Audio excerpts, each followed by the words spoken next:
Welcome into the emergency department, brought to you by Lead Moto Australia and TechnicMotorsport.com. I'm your host, David Hogan, the Australian physiotherapist that knows the injuries of our sport of Supercross and Motocross. Let's get into the updates ahead of this week's round 14 of Monster Energy AMA Super Motocross from Nashville. Let's start with some things to note. Justin Cooper had a crash in that heat race. The Yamaha press release said that he walked away only battered and bruised, so he escaped injury. Seth Hamaker on that Pro Circuit Kawasaki had a crash in the main event that resulted in him not finishing. He fell onto his shoulder. I would say he's had some minor bruising or maybe a minor grade 1 AC joint sprain. He's, as per the team press release, he is ready to go this week in Nashville. Kyle Chisholm, that number 11 on the HEP Suzuki, has a cankle. Yes, a very swollen ankle where you can't tell where your ankle finishes and your calf starts. Unfortunately for Kyle, there's lots of swelling management going on this week.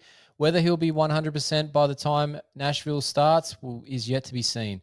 You'll likely have troubles with that ankle across the weekend as it will likely re-swell up. Not sure how he'll perform this weekend at Nashville. We'll have to wait and see how that goes and whether he'll require any further time off. Shane McElrath, number 12 on the HEP Suzuki, was unable to finish last week's main event in Foxborough. He unfortunately sustained a stinger when he collided with another rider.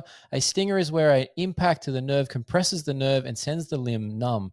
It recovers quickly, unfortunately just not quick enough for him to finish the main event. Minutes after the event, he was probably doing A-OK, and he will be in Nashville ready to go this weekend. Riders that are out this weekend for Nashville's event, we're going to kick off with Red Bull KTM's number 7, Aaron Plessinger. Unfortunately, Aaron sustained a crash in qualifying last week in Foxborough. The team press release has confirmed that he has a fractured proximal ulnar and will be out for the remainder of Supercross. The issue for Aaron is that this is only 6 weeks out from the start of outdoors. He's going to be touch and go to be ready in time for the opener at Parla Raceway. Brighton Carroll, the number 483 on the privateer Yamaha, had a crash this weekend in training. Unfortunately, he has some bruising to his hip and some other issues that will keep him out of Nashville this week. He will hopefully be able to return the following week in Philadelphia. Derek Drake, the number 52 on the Bar-X Suzuki, has reported that he's been managing through a lower back injury since around Glendale earlier in the season. Unfortunately for Derek, not riding throughout the week has not improved the situation, and he's been forced to sit out the remaining Supercross rounds to try and recover in time for the commencement of the outdoor series.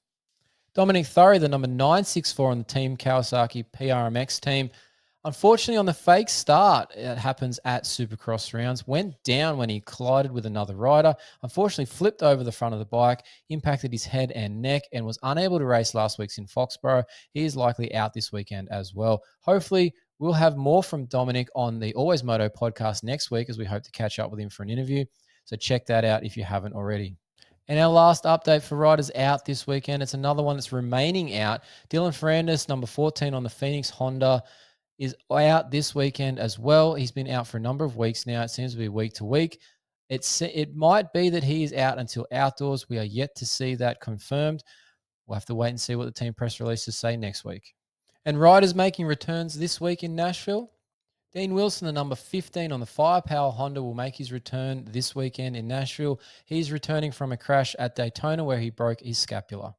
John Short, the number 199 on the privateer Kawasaki, questionable as he will be able to return this week, more than likely back for the Denver round as he will be hoping to be a part of that Pulp MX privateer challenge. Freddie Noren, the number 22 on the Mad Parts Kawasaki team, our team information from last week was that he will be back this weekend. Unfortunately, we haven't been able to confirm that as yet. Freddie is likely to be on track, but if not this week, definitely next. So that's the updates for this week. We wish all the riders a speedy recovery and hope to see them back on track very, very soon. If you want more in-depth reporting of the injuries in our sport, don't forget you can check out the AlwaysMoto podcast where we go through them in more depth than we do here on the YouTube channel. And while you're here, make sure you subscribe to the channel, like the video, and check out our other works here on the AlwaysMoto YouTube channel. Until next week, Moto fans, thanks for watching.